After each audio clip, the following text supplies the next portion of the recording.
Hi, IEW, fun and fascinating. Welcome back to week 6 of your second semester. And y'all are about to enter one of the most fun parts of IEW, which is to learn to write from a series of pictures. This is so fun because you get to completely use your imaginations, take this in all kind of creative directions, and there's all sorts of silly, funny, serious, who knows what kind of things you can come up with. So for this lesson, I want you to turn in your books to page 109, and we'll glance at our page that has all the pictures on it, keyword outline, openings, all that good stuff. And here's what I kind of want you to think through. I'm going to walk you through how IEW is asking you to use your brain to write this assignment. So you'll see 3 pictures there. And the first one is here on our screen that we're looking at together. You see this boy, he's flying a kite. You can tell there's grass and hilliness in the background. And what's going on with the weather? Can you notice that? Obviously you see clouds, and they're dark clouds, so you know something's about to happen there. So you do just what we just did. You ask yourself, what is happening in this picture? That's what you ask yourself each time you look at a picture. What is happening in this picture?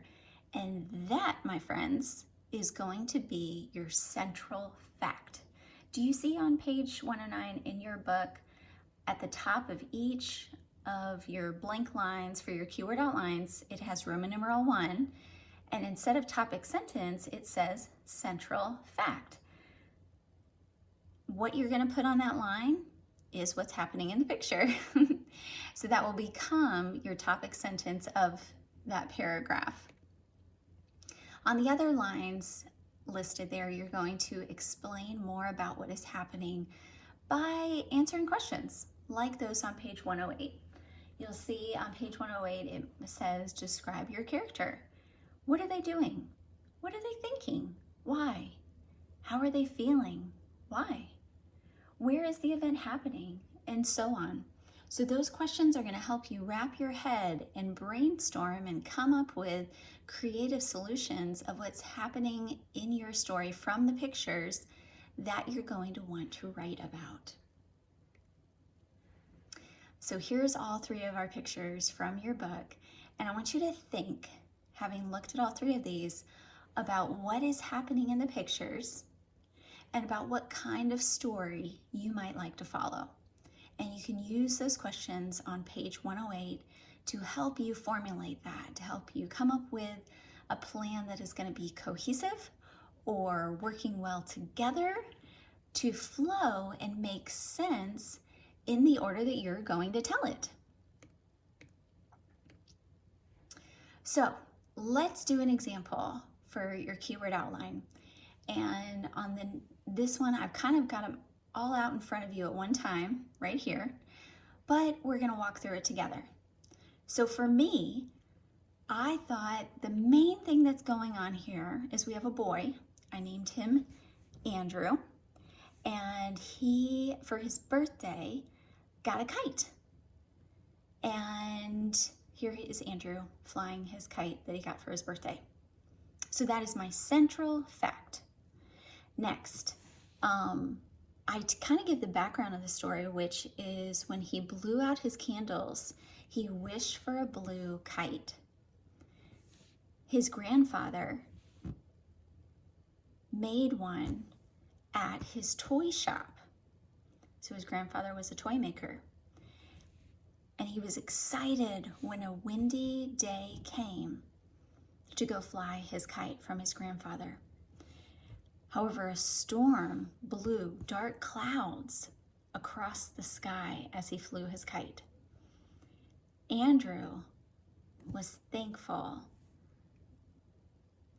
I don't remember how I wanted to say this sentence, if I'm very honest, when I put this together. Let's hear it. We have Andrew, thankful, kite, sky. So I'm going to say, despite the dark brewing clouds, Andrew was so thankful for his blue kite soaring through the sky. So that would be my clincher for this particular picture. This is just one example. Please feel free to take this in whatever direction you might like to, because truly there's a squillion different scenarios and stories that you can tell from these 3 pictures here. But this is just one example. And I answered the background of how he got the kite. You don't necessarily need to do that. Maybe you do want to do that and you want to give it a whole different spin. That was just one example for your day. Now I want you to look at page 110. This is your brainstorming page. And for a moment, I will say when your teacher assigns it, you may think, oh, one more step in the work, but boy, y'all, this is really helpful. When you write down your, and I think I said this, but just to make sure, your workbook is open right now to page 110, and you see that first open column for quality adjectives. I want you to describe the people in the, or person in the scene. I want you to think about how they might feel, or describe the things in the scene. One adjective I used in my opening paragraph was blue. It was a blue kite. You could call it an exquisite kite or a magnificent kite. Use strong adjectives to do so. Under verbs, what do the people or the things do? And put down some strong verbs. And lastly, for ly words, you can add an ly word to the verbs or the adjectives that you chose. So you may say the swiftly flying blue kite, or Andrew happily flew his kite. So those ly words are really going to add a lot of depth there for you. And don't forget about your helpful lists that you have on page 156 to 159. Now I have a grammar tip for you. When you make your characters talk, be sure to use quotation marks. And you can turn back to page 21. You can even pause this video right now and go back to page 21 and look at that teaching on your page. And you may now count a conversation as a decoration. So that's really fantastic. You're going to go to page 112 and read your checklist first before you begin writing. This is so that you can be sure to include all of your dress-ups, strong verbs, who, which clauses, etc. in each of your paragraphs, not just once through your entire writing, but in each paragraph.